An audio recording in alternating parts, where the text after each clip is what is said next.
we've seen through God's perspective what he's saying concerning New York, what he's saying concerning Zohran Mamdani. Now, what are other people saying? Now, some of these people may be Christian, some of them may not be Christian, but they are speaking on this matter as well concerning New York City, how New York City is in danger based on the person that they put in power as mayor, and that person is Zohran Mamdani. You said a Trojan horse isn't necessary today. You still have described Zohran Mamdani as a Trojan horse. Explain. Yes, well, basically, had he not used the Muslim and the socialist cards, I would have not mind. If he represented himself as an American first and as an American last, I wouldn't mind.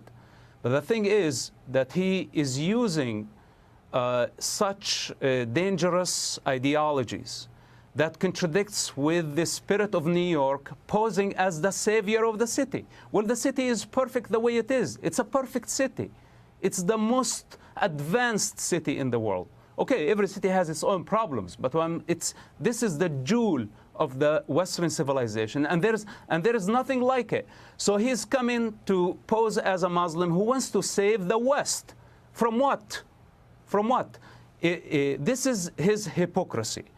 If he really cares for his people, why doesn't he go and build the Muslim countries, you know, where it's failing, where there is barbarism, where there is nothing close to New York City Right. or to the United States. But he's coming to something that's completely developed, and he's posing that he's going to integrate it into something greater. Musab Youssef was a guy that escaped. His father was one of the leaders of Hamas, and he's now exposing Hamas. Or is it the Muslim Brotherhood? One of the two. But he stated that Zohran Mamdani is a Trojan horse, aka a poster child for Muslim Brotherhood, Hamas, CARE, really related to that. And that's why they put him there in New York, because who knows, maybe he has a great strategy. I don't know what their meetings entailed, but they saw him fit as a good leader to lead and to invade one of the top states in America, one of the states that is actually the top financial city or financial state in America.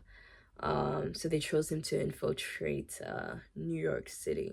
Son of a Hamas founder just warned New York that Zohran Mamdani is not who people think he is. And his message is blunt. He says Mamdani represents something called the Red-Green Alliance. Red for Marxism, green for Islamism. Two ideologies that hate the West but team up to influence it from the inside. According to him, America was not infiltrated through borders. It was infiltrated through the internet. China, Russia, and North Korea flooded social media with communist propaganda. Gulf states pushed Islamist ideology through networks tied to the Muslim Brotherhood. He says young Americans have no idea how dangerous this is because they never lived through the Cold War or saw how these systems always end, usually with tyranny, not freedom. So why call Mamdani a Trojan horse? The son of a Hamas founder says he is using both identities, socialist and Muslim, to present himself as New York's great reformer. Now, the new generation of Americans don't see this bigger picture. They think that every other country is just like the American model, that people demonstrate their freedoms. They don't see that these two models are failing models. And at best, what they can offer is a tyranny, a dictatorship, a totalitarian system. They can never succeed in representing a transparent democracy. Right now, the son of a Hamas founder says New York has no idea what it just opened the door to. Comment.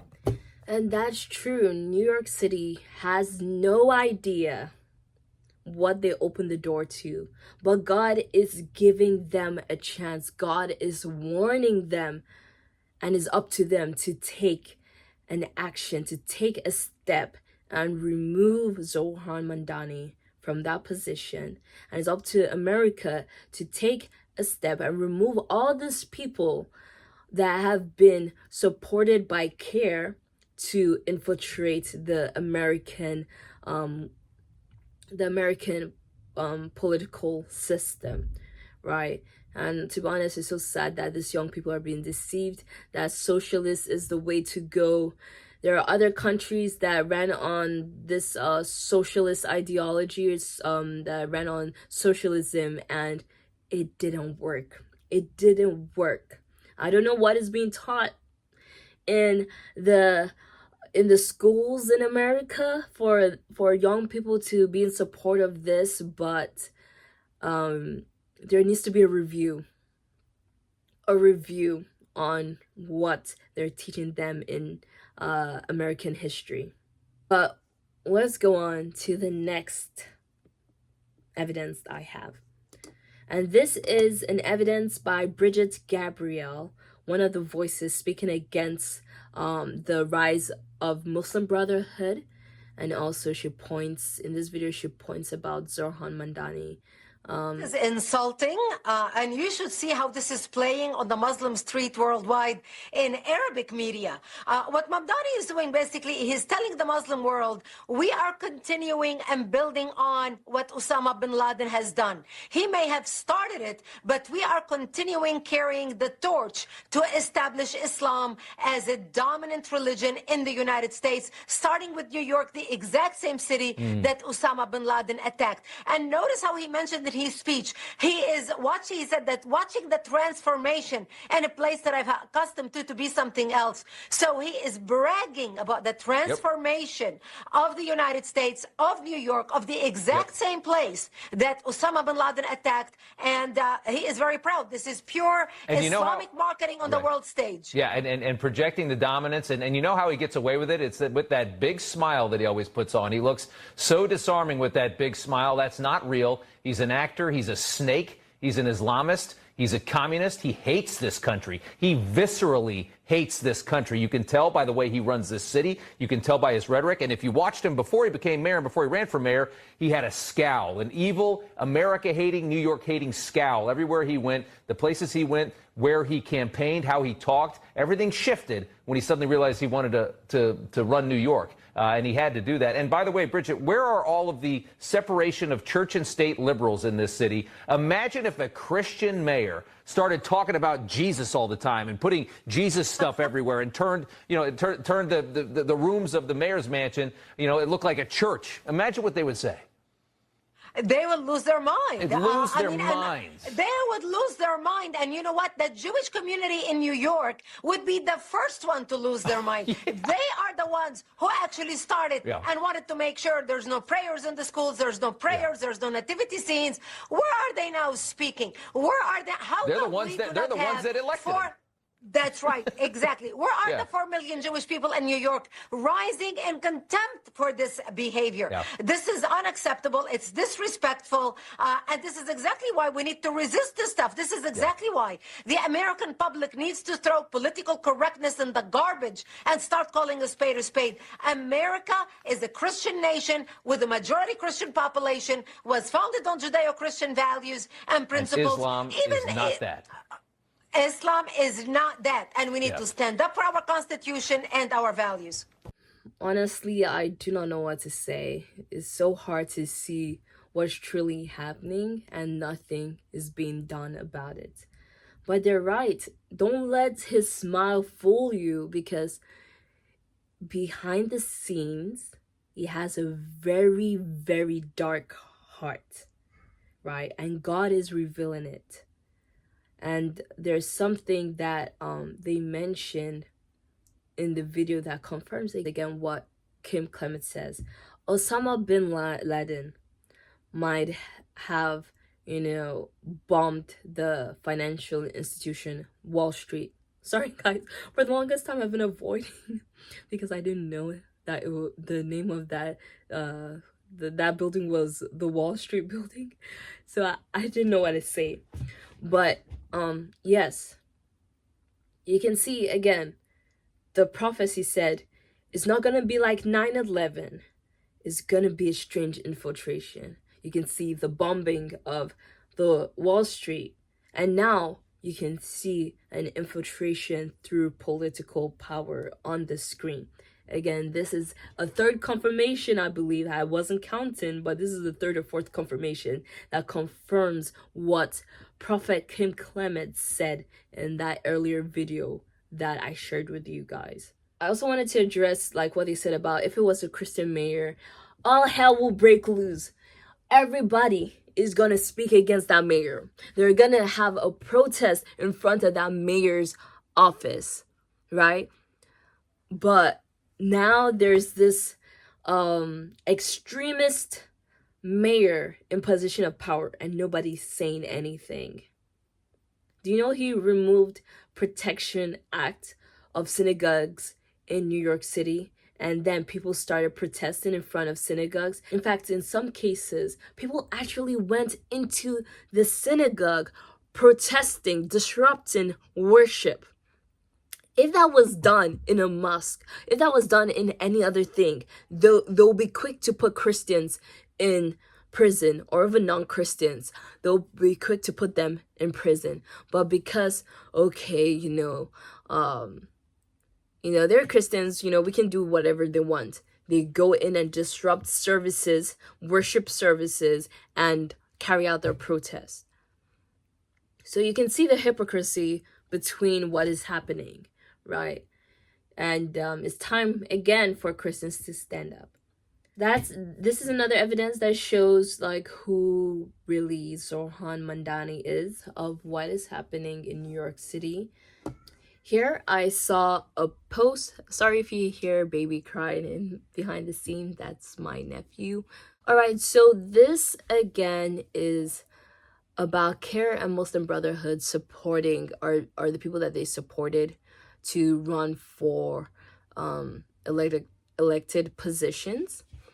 So here this post, and there could be more because this post was made like last month. I retrieved this post last year, sorry.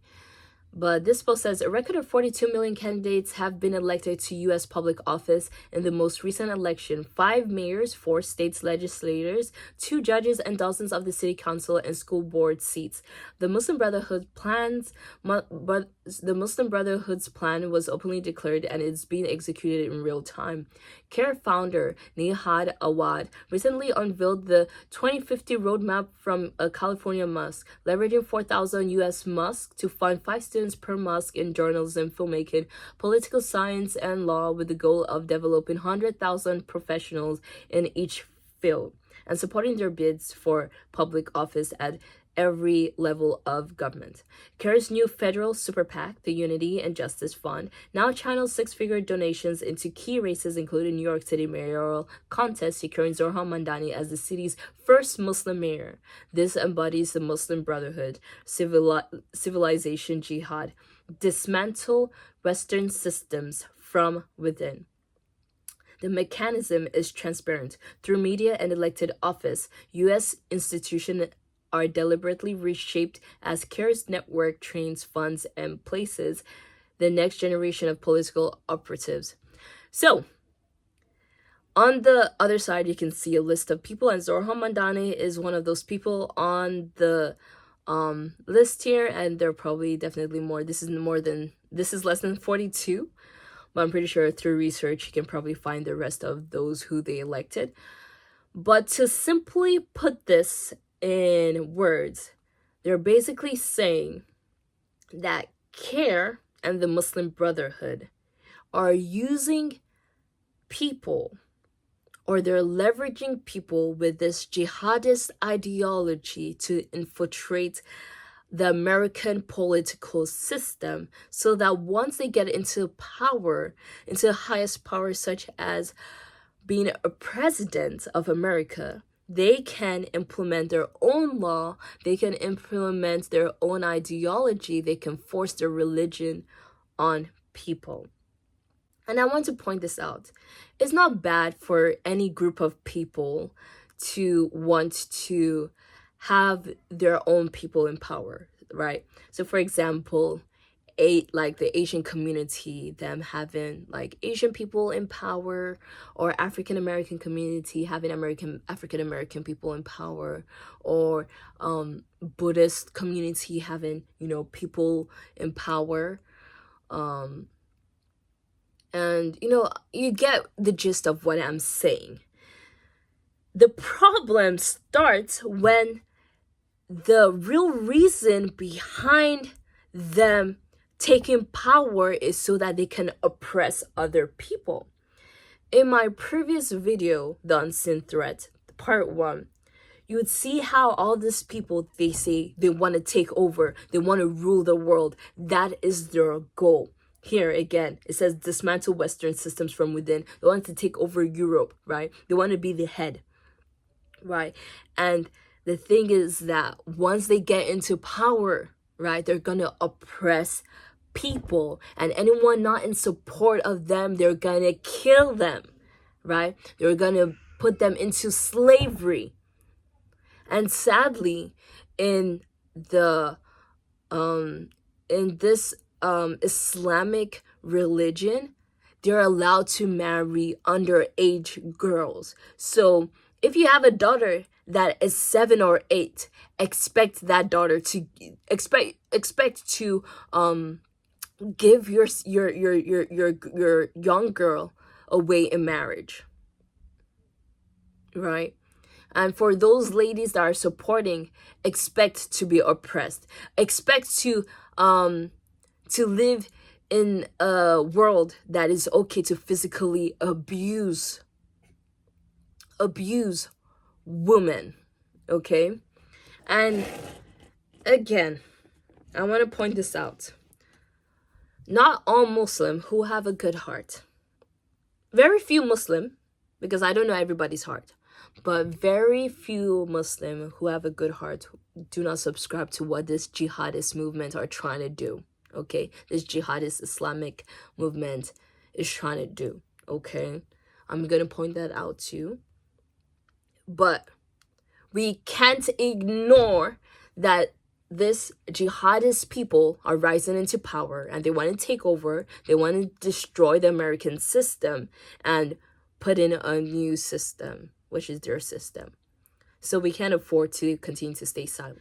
Now let's go to what Khalid Al-Hale on Erlen Mullen's show said concerning the film project that has been funded by Sheikh Tamim's sister. Recent example, the Prime Minister of Qatar was in America, in New York, during the campaign of Mamdani. He pretended to be dumb. They asked him in the conference, so you are here just because of the election? Oh, is it today? I don't know. We are just being sandwiched. We are very good people. We don't know nothing. No, you know exactly what's going on. You know what's happening. You know that you've been funding his mom for many years. Every single Qatari person knows that they've been funded by Qatar. But the way they are funded, it's not publicly known for people to accuse them because they have their own way. They manage the network of influence, how to pay people.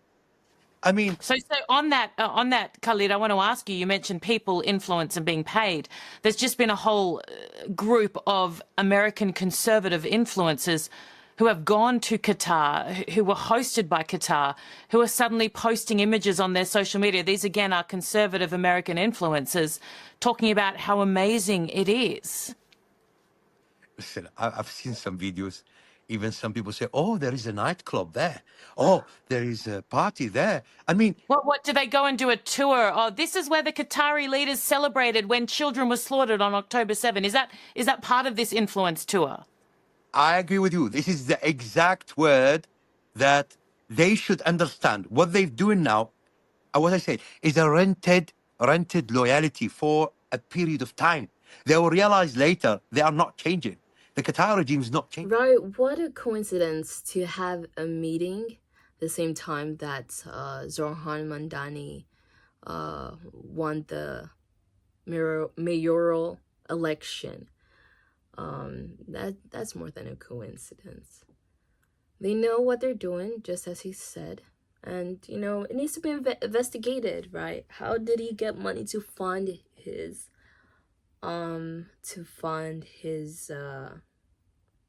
his campaign, right? And once they investigate, they'll probably find some truth. And I believe strongly, like, God will send people. If, you know, the leaders of America are truly serious about this, God will send people to help them in their investigation. But yeah, it's something that needs to be investigated. So this video is a video of a lady stating that New York City is slowly turning into London. Here's what she has to say.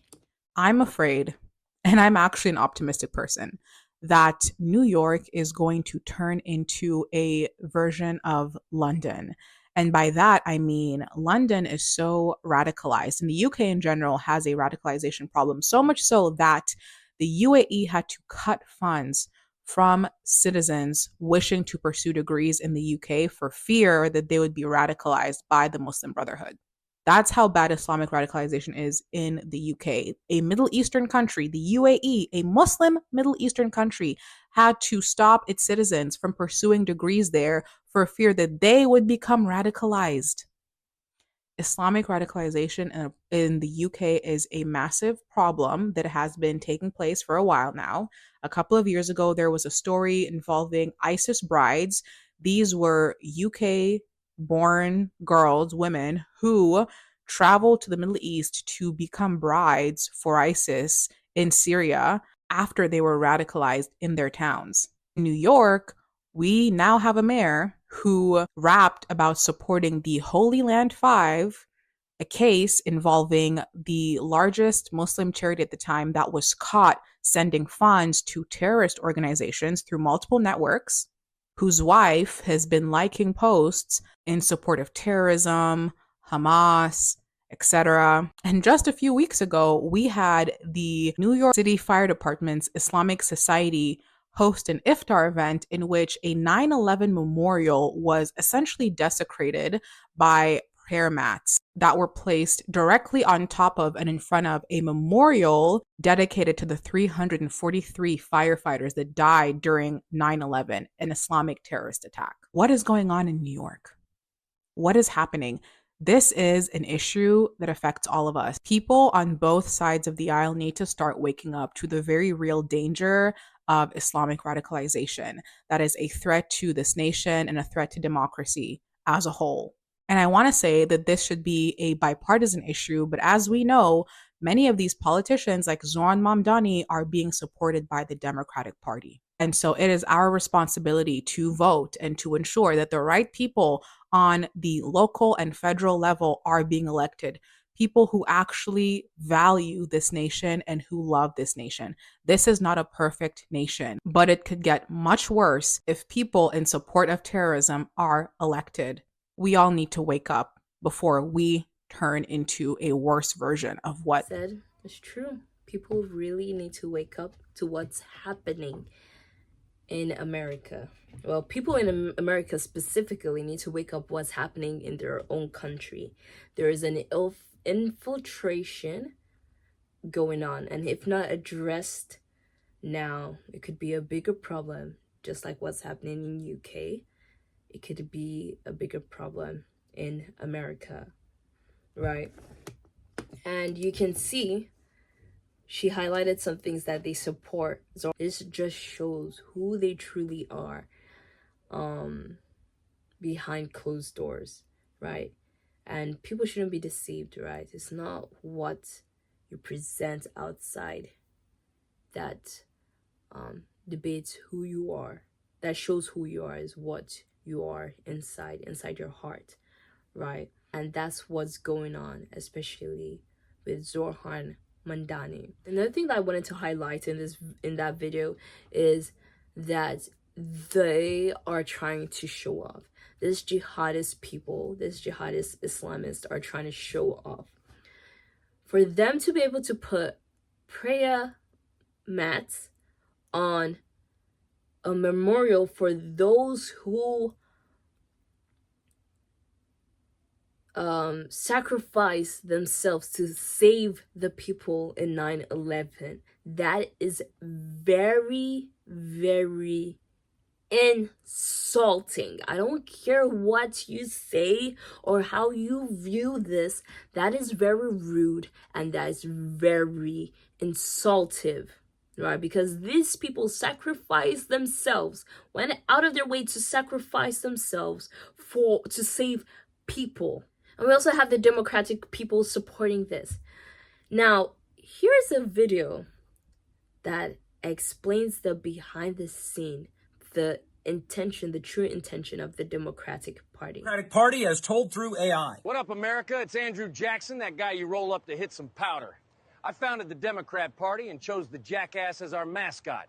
Now, as you can probably tell, times have changed a bit from the party back in my day, and present-day Democrats will come to hate me, but that's your problem. Jackson started the Democrat Party to appeal to the common man. Democrats today sometimes give him credit for that, but only after calling him an evil white bigot. Needless to say, the party started off pretty sketchy by today's standards.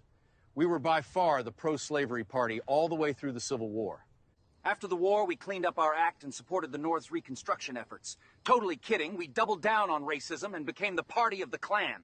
But seriously, we didn't have much of a platform after the war, except Jim Crow, but that was until our boy came in hot on his rollerblades. Then came the Depression. People lost trust in markets, so I wheeled in to drastically expand communism across the country, and Democrats been hooked ever since.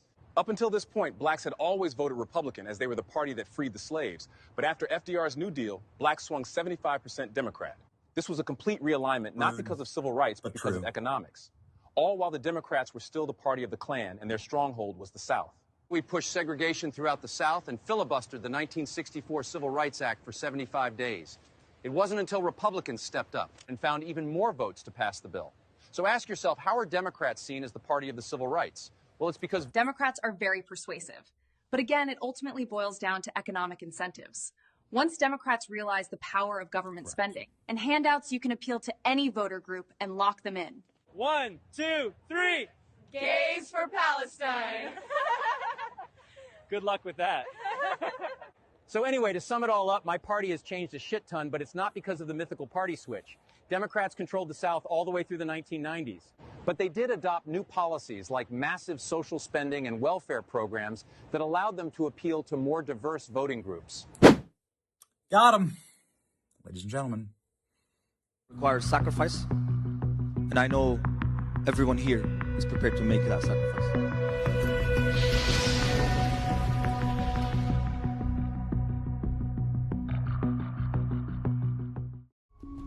In May 2024, over 100 organizations gathered for the People's Conference for Palestine in Detroit, Michigan. More than 3,000 activists were in attendance. Speakers celebrated the October 7th massacre, called for resistance against the West, and mapped out a vision for the destruction of America from within. The Palestinians who came to the United States understood their role immediately upon arrival. We, the movement for Palestine in North America and across the world, are here to fight until victory. I had to pause there. If you're fighting for victory, why are you fighting in a different land? Why don't you go to Palestine and fight for the victory that you're talking about? So you want to destroy America for what? For what? Why do you want to destroy America? How would you gain victory by destroying another country?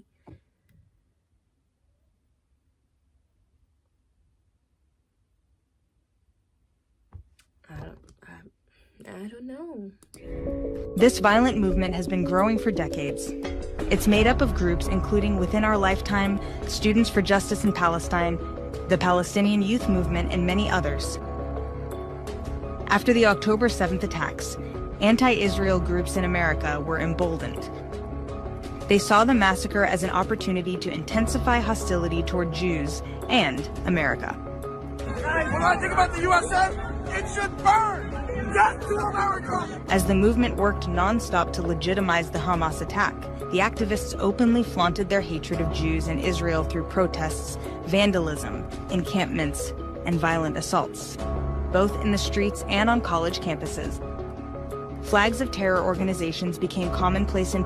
The sad thing to see is a once terrorist organization is now described as a savior. Public spaces. I support Hamas! I am Hamas! We are Hamas! Yes, we're all Hamas! Activists celebrated the brutality of the October 7th massacre, drawing inspiration from the barbaric acts of terrorism. It was exhilarating! It was energetic! Glory to our martyrs, our heroes who made the ultimate sacrifice. I salute Hamas. A job well done. So an organization that is known as a terrorist group is now considered a savior. Just imagine how twisted that is. It's like me saying that Hitler is a savior for the Germans, even though he innocently killed billions of Jews for no reason. For no reason, right? And I'm gonna say this, look beyond, oh, you know, they're Jews. They're also humans, right? Just as you also are humans, just as a black is also human, just as an Asian person is also human, just as a white is also human, just as a Muslim person is also a human, just as a Christian is also a human, just as each and every single person that God created is also human.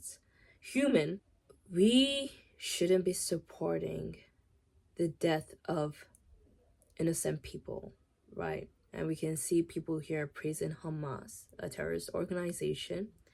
And actually, it has been a recent trend where even a once conservative spokespeople are now supporting Hitler and saying what Hitler did is actual bravery. I'm just like, what? What has this world turned to call Hitler, the act that Hitler did, a brave act, killing billions and billions of innocent people? That's the sad state our world is today. A very sad state. On October 7th, Hamas declared war on Israel. On October 8th, their supporters declared war on America.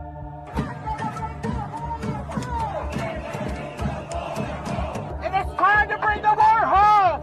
It is time to smash this empire! So they're shouting it's time to bring the war home. The war to where? The war to where? To America? Oh my gosh. Lord. Have mercy. Guys, do not mind the background. I have to do this video. This video is meant to be done, and any delay again is me disobeying God. The goal of the movement is not just to destroy Israel. Their primary target is the U.S.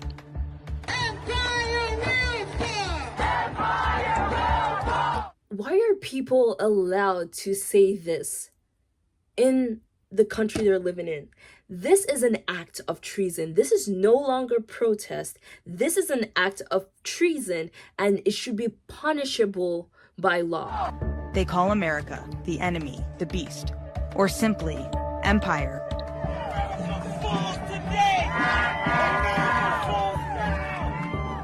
We're in the belly of the beast. We're in the heart of U.S. empire.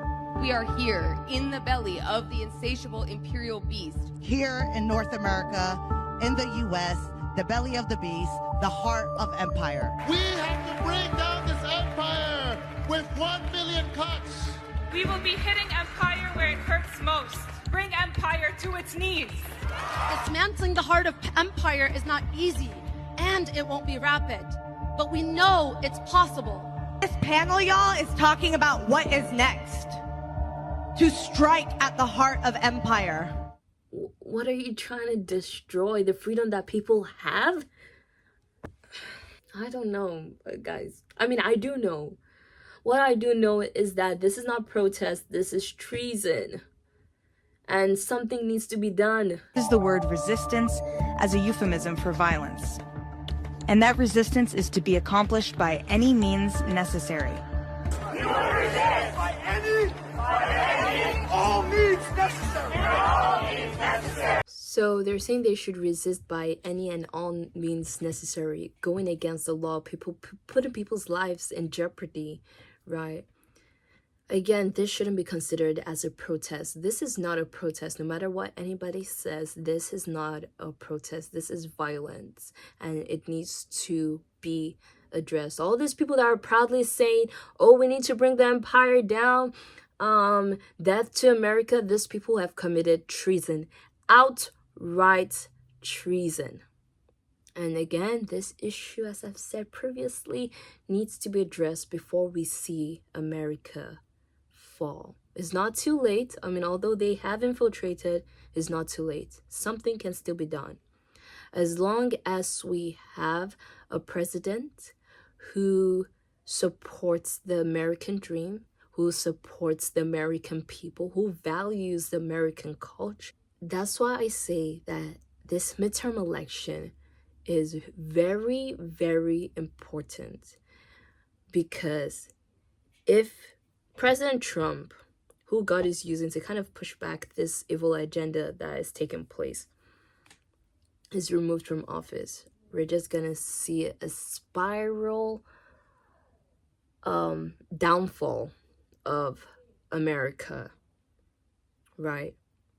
So that's why it's important to vote during this midterm election.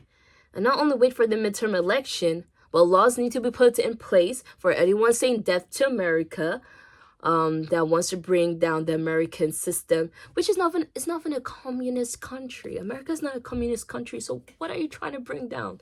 Assuming America was a communist country, like North Korea, like Iran, when Ayatollah was alive then, or any country that the political leaders are oppressing their people, I would understand. I would totally understand. But America is a place of freedom, and yet they want to disrupt that freedom. They want to destroy the system that gives people freedom. So if you destroy that system that gives people freedom, what do you want to replace it with? Well, I know. I mean, that's simple. An oppressive system. A system where citizens do not have freedom of speech, right? Do not have freedom to protest, right? And where they are being oppressed. That's the new system they want to build. In all its forms. Resistance, including armed resistance. Normalized armed struggle. They are not terrorists, they are freedom fighters. Our noble, steadfast resistance.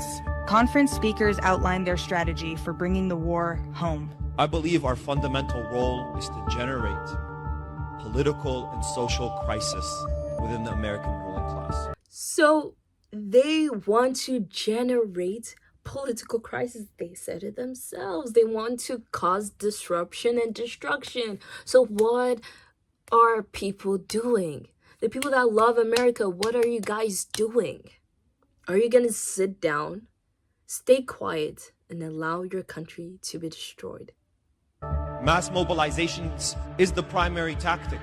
Street shutdowns, bridge and train shutdowns, airport caravans and shutdowns, encampments, building takeovers, targeting of weapons manufacturers, shutting down events.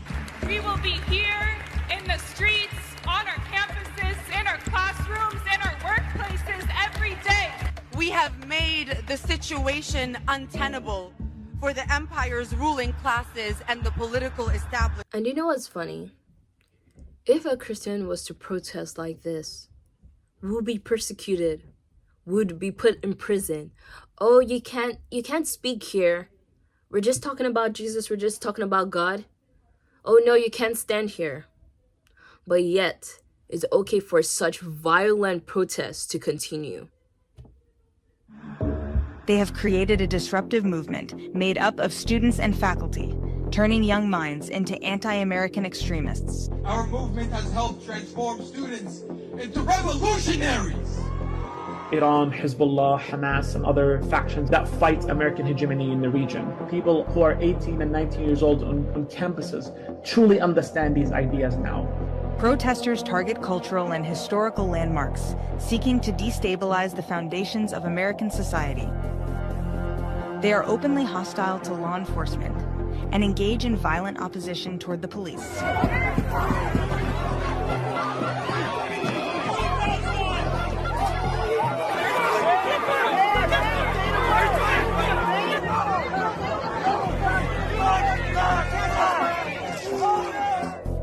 The influence of these organizations isn't limited to universities and public spaces. They've even reached the halls of Congress. Congresswoman Rashida Tlaib.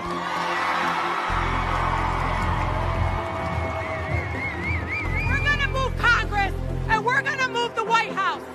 We're not going anywhere. Free, free Palestine!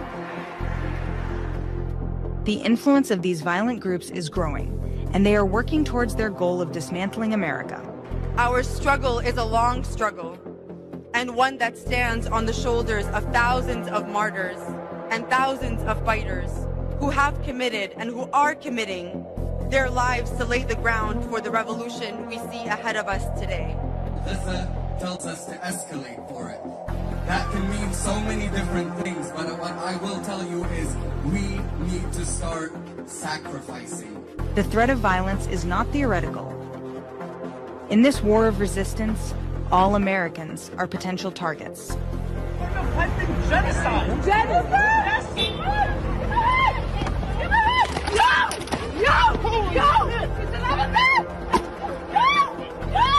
These organizations are determined to achieve their revolution, whatever the cost, by any means necessary. Resistance, by any means necessary. If the enemy refuses to die, it must be killed. There is only one solution! The Palestinian diaspora in North America has committed its martyrs for this cause. Students have brought the war home. It is either victory or death. Either victory or death. They're losing their ability to control us. And this means that now the gloves are off. And quite frankly, no words to say. And this is called what? Freedom of protest? Freedom of speech? Well, freedom of speech, not freedom of protest. Their right to protest, rather. But this is what we call freedom of speech? Nah. Nope.